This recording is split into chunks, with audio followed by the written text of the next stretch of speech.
तो आज हम लोग ये graph of binding energy versus mass number discuss करने वाले हैं। हम लोग न्यूक्लियाई पढ़ रहे हैं, है ना। तो इसमें एक्स एक्सिस पे हमारा मास नंबर और वाई एक्सिस पे बाइंडिंग एनर्जी पर न्यूक्लियन होता है। तो बाइंडिंग एनर्जी पर न्यूक्लियन है यहाँ पे मेगा इलेक्ट्रॉन वोल्ट में। यहाँ पे मैंने स्केल्स बना लिए हैं 1 2 3 4 5 6 7 8 9 तक। ऑलराइट, तो साथ साथ में ड्रॉ करते चलेंगे आप लोग। यहाँ पे एक्स एक्सिस पे मास नंबर है 250 तक के मास नंबर तक हम लोग इसको ड्रॉ करेंगे 50-50 के इंटरवल्स में। ऑलराइट, तो यहाँ पे शुरू होता है हमारा ड्यूटेरियम से, क्योंकि ड्यूटेरियम में ही दो न्यूक्लियॉन्स हैं, एक प्रोटॉन एक न्यूट्रॉन।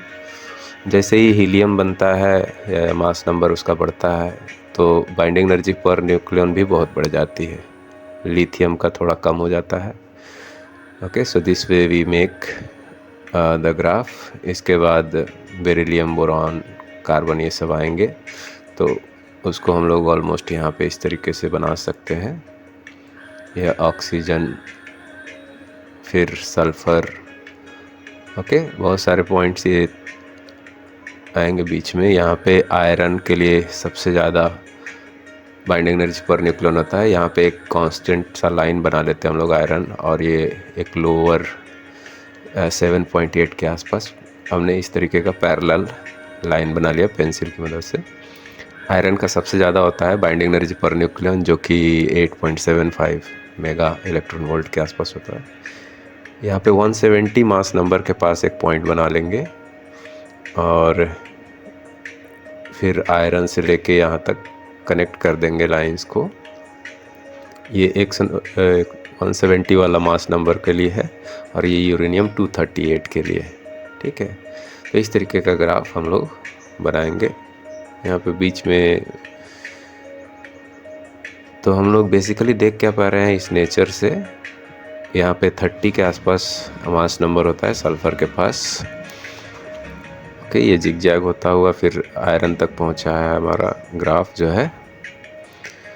सो बेसिकली हम लोगों को ये ग्राफ में हम लोगों को क्या नज़र आ रहा है कि 30 और 170 के बीच में ग्राफ जो है प्रैक्टिकली जो है कांस्टेंट है ना। अच्छा, यहाँ मास नंबर एक्स एक्सिस पे है इस ग्राफ में। ठीक है, तो यहाँ पे कुछ पॉइंट्स हम लोग नोट कर लेंगे सबसे पहले। तो पहला पॉइंट क्या नोट करते हैं हम इसमें इस ग्राफ से, कि binding energy per nucleon is practically constant for mass number between 30 and 170, है ना। 30 और 170 के बीच में जो बाइंडिंग एनर्जी में पर न्यूक्लियन में ज़्यादा वेरिएशन नहीं है ग्राफ में। Okay, so this is first point which we have to write in exam if it is asked. And next point, binding energy per nucleon जो है मास नंबर 30 से कम वालों के लिए कम है, और 170 वालों के लिए भी कम है। So it is lower, relatively lower.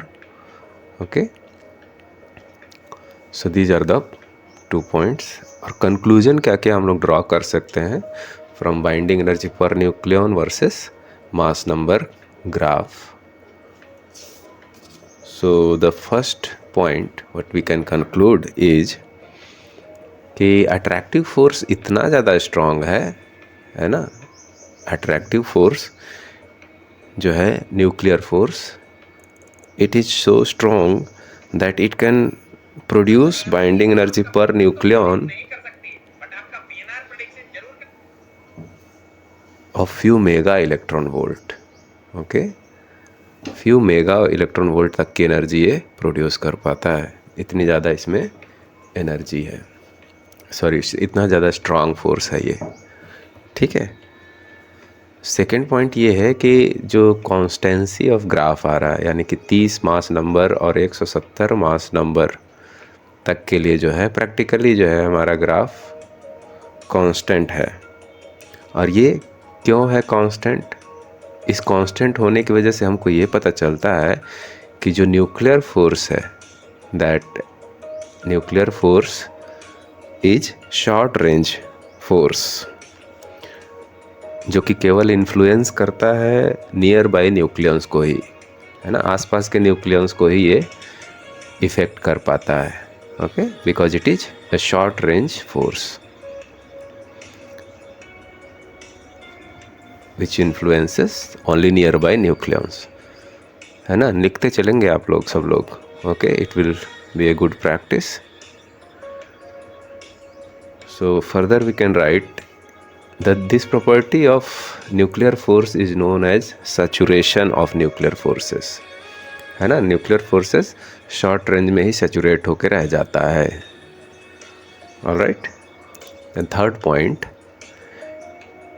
Point क्या है, व्हाट वी कैन कंक्लूड कि हैवी न्यूक्लियस अगर है 170 से ज़्यादा वाला मास नंबर वाला, for example we can take 240 mass number का एक न्यूक्लियस जो कि ब्रेक करता है 2 लाइटर न्यूक्लियाइज में, जिसका कि मास नंबर सपोज 120 के 2 हैं।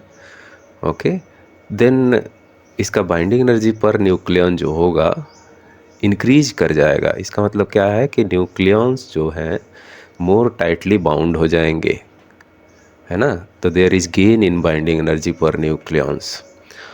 Okay, so in this process energy will be released, alright, energy released, और इस प्रोसेस को कहते हैं फिशन, है ना। ब्रेक कर जाता है ना लाइटर न्यूक्लियाई 2 पार्ट्स में।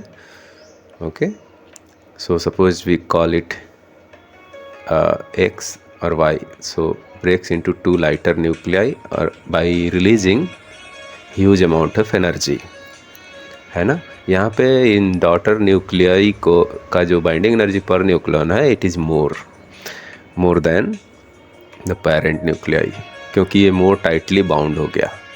ऑलराइट, इस प्रोसेस में एनर्जी रिलीज होती है, ये हमको ध्यान में रख लेना है। और एनर्जी कैसे निकालेंगे we will see in later course of our study. Alright, एक और पॉइंट है इसमें जो कि हम लोग लिख सकते हैं, 4th पॉइंट, कि लाइटर न्यूक्लियाई जो है वो कंबाइन करके हेवी न्यूक्लियाई बनाते हैं, हेवी न्यूक्लियस बनाते हैं बाय फ्यूजन। ठीक है, फ्यूज करके हैवी न्यूक्लियस यहाँ पे relatively high binding energy per nucleon वाला न्यूक्लियस बनाएंगे। तो इस प्रोसेस को हम लोग फ्यूजन कह देते हैं। ओके, तो इसमें लेट अस से कि छोटे छोटे 2 न्यूक्लियस हमारे पास है एक्स नाम के, जिसका मास नंबर 10 है। तो ये दोनों कंबाइन करके अगर एक वाई न्यूक्लियस बनाते हैं जिसका कि बाइंडिंग एनर्जी ज़्यादा होगा ऑब्वियसली, तो यहाँ पे भी huge amount of energy release होगी, बहुत ज़्यादा अमाउंट ऑफ एनर्जी रिलीज होगी। Okay, due to process of fusion, इसको न्यूक्लियर फ्यूजन भी कहते हैं, जो कि स्टार्स के कोर में होता है। Alright, so we have covered this topic, graph of binding energy versus mass number. Alright, तो इसको लिख लेंगे आप लोग, प्रैक्टिस कर लेंगे कि ग्राफ कैसे बनेगा। Alright, thank you.